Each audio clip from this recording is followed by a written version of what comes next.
آج کی بابرکت شب نور شب برات کے نام سے معروف اور مشہور ہے۔ اس بابرکت شب کے دامن میں اتنی برکتیں اور اتنی رحمتیں ہیں کہ اللہ جل شانہ گناہگاروں کو جہنم کی آگ سے آزاد فرما دیتا ہے۔ ام المومنین سیدہ طیبہ طاہرہ سیدہ عائشہ صدیقہ رضی اللہ تعالی عنہا فرماتی ہیں، ایک دن میں دیکھا کہ حضور میرے حجرہ میں نہیں ہیں، تو میں حضور کو تلاش کرنے نکلی۔ جنت البقیع میں آسمان کی طرف سر اٹھائے حضور اللہ سے التجائیں کر رہے تھے۔ مجھے دیکھا تو ارشاد فرمایا، عائشہ کیا تم نے یہ سمجھا کہ اللہ کا رسول تم سے زیادتی کرے گا؟ فرماتی ہیں، میں نے عرض کی یا رسول اللہ صلی اللہ علیہ وسلم، میں یہ سمجھا شاید آپ کسی زوجائے محترمہ کے حجرہ میں تشریف لے گئے ہیں۔ فرمایا، آج لیلۃ النصف من شعبان کی 15ویں رات ہے، درمیانی شب ہے۔ اس رات کو اللہ تعالی جل شانہ آسمان دنیا پہ نزول اجلال فرماتا ہے اور قبیلہ بنو کلب کی بکریوں کے بالوں سے زیادہ لوگوں کو جہنم کی آگ سے آزاد کر دیتا ہے۔ قبیلہ بنو کلب عرب کا بہت بڑا قبیلہ تھا جو بھیڑ بکریاں پالتے تھے اور لاکھوں کی تعداد میں ان کی بکریوں اور بھیڑوں کے ریوڑ تھے۔ تو اس قبیلے کی بکریوں کے بالوں سے بھی زیادہ گناہگاروں کو جہنم کی آگ سے آزاد کر دیا جاتا ہے۔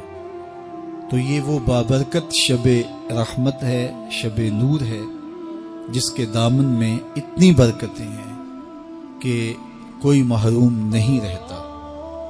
صرف وہ بد نصیب لوگ جو شرک میں مبتلا ہیں، جو سخت کینہ پرور ہیں، جو قطع رحمی کرتے ہیں، قاتل ہیں، عادی شرابی یا بدکار ہیں، انہیں اس مبارک رات میں محروم رکھا جاتا ہے، ورنہ اللہ کی رحمتوں کا عموم اس بابرکت راتوں میں اس قدر ہوتا ہے کہ کوئی گناہگار جو اس کے حضور ہاتھ دعا کے لیے اٹھاتا ہے اور اپنا دامن پھیلا کے اس کی رحمتیں مانگتا ہے، اسے محروم نہیں رکھا جاتا، بلکہ اللہ سب گناہگاروں کو جہنم کی آگ سے آزاد کر دیتا ہے۔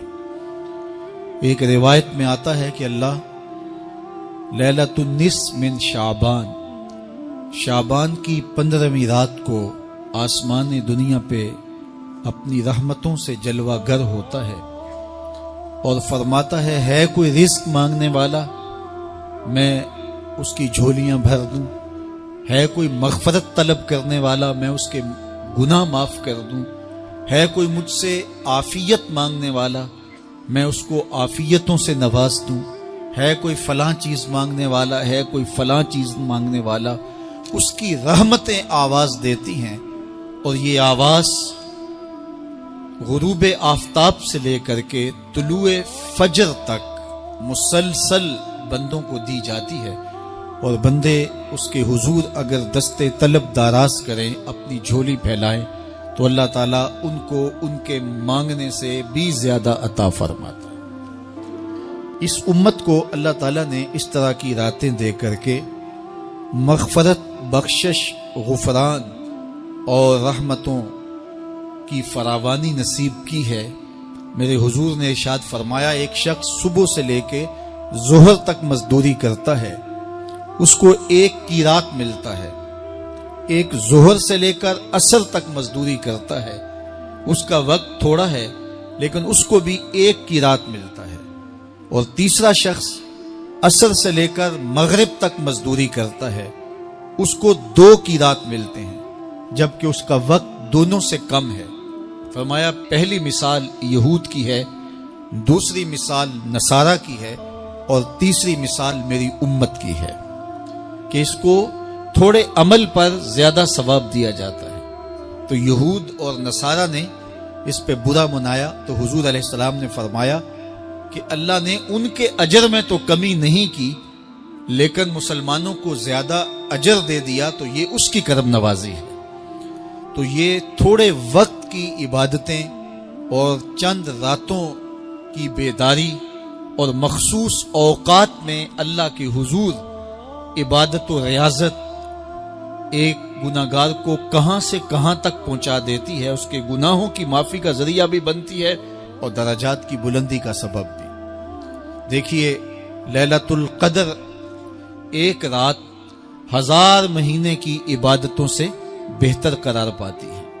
اسی طرح دیگر مواقع ہیں کہ اللہ تعالیٰ اس امت کے لیے رکھے ہیں، رحمت رب بہانہ می طلب، اور یوں بھی پڑھا گیا رحمت رب بہانہ می طلب۔ اس کی رحمتیں قیمت نہیں مانگتی اور اس کی رحمتیں بہانہ تلاش کرتی ہیں، تو وہ اپنے بندوں کو بخشنے پہ آمادہ ہے اگر وہ اپنا دامن طلب پھیلائیں۔ قرآن مجید میں ایک مقام دیکھیے کتنا دل آویز ہے، فرمایا ما یفعل اللہ بعذابکم، اللہ تمہیں عذاب دے کے کیا کرے گا؟ اس کی یہ چاہت نہیں ہے کہ تمہیں عذاب میں مبتلا کرے، اس کی چاہت یہ ہے کہ تم اس کی چوکھٹ پہ آؤ، جھولی پھیلاؤ، اس سے خیرات اور رحمت مانگو، اور وہ تمہارے ماضی کے سارے گناہ معاف کر کے، ساری غلطیاں معاف کر کے تمہیں اپنی رحمتوں سے مالا مال فرما دے۔ تو وہ بندوں کو بخشنے پہ، بندوں کی مغفرت کرنے پہ آمادہ ہے اور اس کی رحمتیں بہانے تلاش کرتی ہیں۔ اللہ اکبر۔ اور دوسری جانب اس کے بندے، اس کے مملوک، اس کی مخلوق اور مخلوق کی گناہگار اور نیکوکار اس کی رحمتوں کے طالب ہوتے ہیں، بلکہ وہ گناہ کرنے کے بعد جب معافی مانگتے ہیں تو اللہ کو یہ معافی بہت پسند ہے۔ معافی مانگنا، اس کے حضور اپنے دامن کو پھیلانا، وہ اس کو بہت زیادہ محبوب ہے۔ انسان کی فطرت کے اندر گناہ رکھا گیا ہے۔ آگ، ہوا، مٹی، پانی، یہ ان 4 چیزوں کا مرکب ہے۔ اس کے جو عناصر ہیں اس میں کبھی اعتدال قائم نہیں رہتا اور اس سے گناہ سرزد ہو جاتے ہیں۔ گناہ کرنے کے بعد بندے کا اس گناہ پہ اصرار کرنا، اڑ جانا، ضد کرنا، توبہ نہ کرنا اللہ کو یہ پسند نہیں، لیکن اگر اس سے گناہ سرزد ہو جائے تو پھر وہ توبہ کر لے تو اللہ کو یہ بہت زیادہ پسند ہے۔ جو اس سے ہو سکے نیکی وہ اللہ کے حضور پیش کرے، لیکن اس کے اندر جو شر رکھی گئی ہے، اس کے اندر جو قوتیں گناہ کی رکھی گئی ہیں، اس سے اگر اس سے گناہ سرزد ہو جائے تو پھر وہ اللہ سے توبہ کرے، اللہ کی طرف رجوع کرے، تو اللہ اس کی توبہ کو نہ صرف قبول کرتا ہے بلکہ اس کے گناہوں کو معاف کرتا ہے اور گناہوں کو بدل کے نیکیوں میں تبدیل کر دیتا ہے۔ جب گناہ نیکیوں میں تبدیل ہو گئے تو جتنا بڑا گناہ گار تھا اتنا بڑا نیکوکار ہو گئے۔ حضرت سیدنا عمر رضی اللہ تعالیٰ عنہ بازار میں جا رہے تھے تو ایک شرابی نے ہاتھ میں بوتل پکڑی تھی شراب کی، تو حضرت عمر ہاتھ میں درہ رکھتے تھے اور آپ کا جاہو جلال دیتنیت ہوتا، تو جو ہی حضرت عمر رضی اللہ تعالیٰ عنہ کو اس نے دیکھا تو ڈر گیا اور دل ہی دل میں کہا اے اللہ آج عمر کے قہر سے بچا لے، میں تیری بارگاہ میں سچی توبہ کرتا ہوں، اور جلدی سے شراب کو بغل میں چھپا لیا۔ اتنے میں حضرت عمر سر پہ پہنچ گئے اور گرج کر کڑک کے کہا کہ یہ تیری بغل میں کیا ہے؟ چونکہ اس کو بوتل چھپاتے دیکھا تھا تو وہ ڈر گیا اور ڈرتے ڈرتے کہنے لگا حضرت یہ سرکہ ہے۔ اب تھی تو شراب لیکن ڈرتے ہوئے بولا حضرت سرکہ ہے، تو حضرت عمر نے کہا نکال۔ جب نکالا تو شراب نہیں تھی، واقعی سرکہ بن چکا تھا۔ تو جب اللہ کے حضور کوئی توبہ کرتا ہے اللہ اس کے گناہوں کو بدل کے نیکیوں میں تبدیل کر دیتا ہے۔ حدیث پاک میں آتا ہے کہ قیامت کے دن اللہ ایک شخص کو کہے گا کہ اپنا نامہ اعمال پڑھ، تو وہ نامہ اعمال پڑھنے لگ جائے گا، تو نامہ اعمال کے اندر چھوٹے گناہ بھی ہوں گے، بڑے گناہ بھی ہوں گے، تو اللہ سے حیا کرتے ہوئے، شرم کرتے ہوئے وہ بڑے بڑے گناہوں کو چھوڑتا جائے گا اور چھوٹے چھوٹے گناہوں کو پڑھتا رہے گا۔ جب وہ سارے گناہ پڑھ چکے گا اور کتاب ختم ہوگی تو اللہ تعالیٰ اسے فرمائے گا، میرے بندے تو نے یہ جتنے گناہ پڑھے ہیں میں نے سب کو بدل کے نیکیوں میں تبدیل کر دیا۔ تو بندہ کہے گا، اللہ ابھی تو میرے بڑے بڑے گناہ رہتے ہیں جو میں نے پڑھے ہی نہیں۔ فَضَحِكَ النَّبِيُّ حَتَّى بَدَتْ أَنْيَابُهُ، حضور جب یہ بیان فرما رہے تھے تو حضور اتنا مسکرائے کہ صحابہ نے حضور کی داڑھیں دیکھ لی۔ تو پہلے وہ بڑے بڑے گناہ چھوڑے جا رہا تھا، لیکن جب اللہ فرمائے گا کہ میں تیرے گناہوں کو بدل کے نیکیوں میں تبدیل کر دیا، تو وہ کہے گا ابھی تو بڑے بڑے گناہ رہتے جو میں نے ابھی پڑھے ہی نہیں۔ تو جب کوئی بندہ اس کے حضور توبہ کرتا ہے، اللہ یہ نہیں دیکھتا اس نے گناہ کتنے کیے ہیں، یہ دیکھتا ہے بندہ آیا میری چوکھٹ پہ ہے تو اللہ اس کے پچھلے سارے گناہ معاف فرما دیتا ہے۔ اللہ اکبر۔ میرے اور آپ کے آقا و مولا نے اللہ کے حضور توبہ کرنے اور اس پر اللہ کی خوشی اور اللہ کی خوشنودی کا ذکر کرتے ہوئے ایک مثال بیان فرمائی کہ ایک شخص صحرا میں سفر کر رہا تھا، تو وہ ایک درخت کے نیچے دوپہر کاٹنے کے لیے، سستانے کے لیے رک گیا اور درخت کے ساتھ اپنے اونٹ کو باندھ دیا اور خود لیٹ گیا تاکہ دوپہر کاٹ لوں۔ تھوڑی دیر کے بعد جب اس کی آنکھ کھلی تو اس نے کیا دیکھا کہ اونٹ ماں ساز و سامان کے ساتھ غائب ہے۔ اب صحرا میں اونٹ کا گم ہو جانا گویا زندگی چلے جانے کے مترادف ہے۔ تو اس نے دائیں بائیں بھاگ دوڑ کے دیکھا کہ کہیں اونٹ کا نشان مل جائے، لیکن اونٹ کا نشان نہیں ملا۔ تا حد نظر کوئی انسانی آبادی نہیں۔ وہ بھاگا اور تھک ہار کے دوبارہ اسی درخت کے نیچے بیٹھ گیا اور پیاس سے ہلکان ہوا جا رہا تھا اور درخت کے ساتھ ٹیک لگا کے لیٹ گیا اور موت کا انتظار کرنے لگا۔ جن لوگوں نے صحرا کا سفر کیا ہے ان کو اس بات کا اندازہ ہوگا کہ کئی 100 میل تک انسانی آبادی ہی نہیں، اب نہ کچھ کھانے کے لیے بچا نہ کچھ پینے کے لیے بچا، اونٹ بھی غائب ہو گیا، توشا بھی ساتھ ہی چلا گیا، تو اب ظاہر ہے سیدھی موت ہی نظر آ رہی ہے۔ تو وہ اس درخت کے ساتھ ٹیک لگا کے بیٹھ جاتا ہے اور موت کا منتظر ہوتا ہے۔ تھوڑی دیر کے بعد پھر اس کی دوبارہ آنکھ لگ جاتی ہے۔ جب دوبارہ آنکھ لگتی ہے تو تھوڑی دیر بعد پھر آنکھ کھلتی ہے۔ جب دوبارہ آنکھ کھلتی ہے تو دیکھتا ہے کہ اونٹ جو گما تھا ماں ساز و سامان کے اس کے پاس کھڑا ہے۔ تو صحرا میں اس حالت میں اونٹ کا مل جانا زندگی مل جانے کے مترادف ہے۔ تو وہ اتنا خوش ہوا کہ خوشی کی انتہا نہ رہی، بلکہ مسرتوں کے ہجوم میں درک گیا اور کہنے کیا لگا، اللہم انت عبدی وانا ربک، اے اللہ تو میرا بندہ اور میں تیرا رب۔ کہنا تو یہ تھا کہ تو میرا رب اور میں تیرا بندہ، لیکن مسرتوں کا ہجوم ہی اتنا تھا، خوشیوں کا ہجوم ہی اتنا تھا کہ زبان پہ قابو نہ رہا۔ کسی کے آنے سے ایسے ہوش اڑے ساکی کے، شراب سیخ پہ ڈالی اور بوتل میں کباب۔ کہنا یہ تھا اللہم انت ربی وانا عبدک، لیکن اس قدر خوش ہوا جب بھی تیری قربت کے امکان نظر آئے ہم اتنے خوش ہوئے کہ پریشان نظر آئے۔ تو کہنا یہ تھا کہ اے اللہ تو میرا رب اور میں تیرا بندہ، لیکن خوشیوں کے ہجوم میں وہ کہتا ہے اللہم انت عبدی وانا ربک، اے اللہ تو میرا بندہ اور میں تیرا رب۔ حضور یہ بات بیان کرنے کے بعد صحابہ سے پوچھتے ہیں کہ ذرا بتاؤ اس بندے کو کتنی خوشی ہوئی کہ خوشی میں زبان بھی قابو نہ رہی اور اپنے آپ پہ کنٹرول نہ رہا، اور خوشیوں کے ہجوم میں اسے یہ بھی پتہ نہیں چل رہا کہ وہ کیا بول رہا ہے۔ تو صحابہ نے عرض کی حضور بہت زیادہ اسے خوشی ہوئی۔ تو میرے حضور نے یہ بات کرنے کے بعد ارشاد فرمایا، جس طرح اس کو گما ہوا اونٹ ملا اور اس کی خوشی کی انتہا نہ رہی، تو فرمایا جب کوئی شخص توبہ کرتا ہے اور اللہ کے حضور پلٹ کے آتا ہے، گناہوں سے معافی مانگ کے اس کی دہلیز پہ آتا ہے، میرے حضور نے فرمایا اللہ اس سے بھی زیادہ خوش ہوتا ہے کہ میرا بندہ میری چوکھٹ پہ آ گیا۔ آپ نے نام سنا ہوگا محمود غزنوی اور ایاز کا، ان کا باہم محبت کا رشتہ بہت گہرا تھا۔